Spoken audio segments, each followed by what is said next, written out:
পুরুলিয়ার পুলিশ সুপারের সাংবাদিক সম্মেলন। বলরামপুরে ছিনতাই নিয়ে তদন্ত শুরু।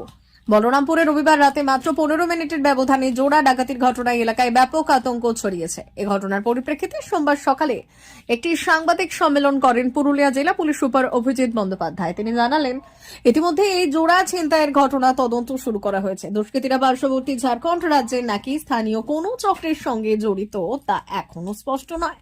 তবে পুলিশ খুব শীঘ্রই দুষ্কৃতীদের গ্রেফতার করতে পারবে বলে আশ্বাস দিয়েছেন তিনি। এই দুটি ছিনতাইয়ের ঘটনায় প্রায় 1,12,000 টাকা খোয়া গেছে বলে জানা যায়। এই ঘটনার পর সীমান্তবর্তী এলাকার নিরাপত্তা জোরদার করা হয়েছে এবং নাকা চেকিং শুরু হয়েছে। পুলিশ আশাবাদী যে দ্রুত অপরাধীদের ধরা সম্ভব হবে এবং এলাকার মানুষের নিরাপত্তা ফিরিয়ে আনা যাবে। হ্যাঁ, এটা আমরা একটা ঘটনা ঘটেছে, আমরা ইনভেস্টিগেশন করছি, কিছু লিড আমরা পেয়েছি, সেগুলো পার্সু করছি।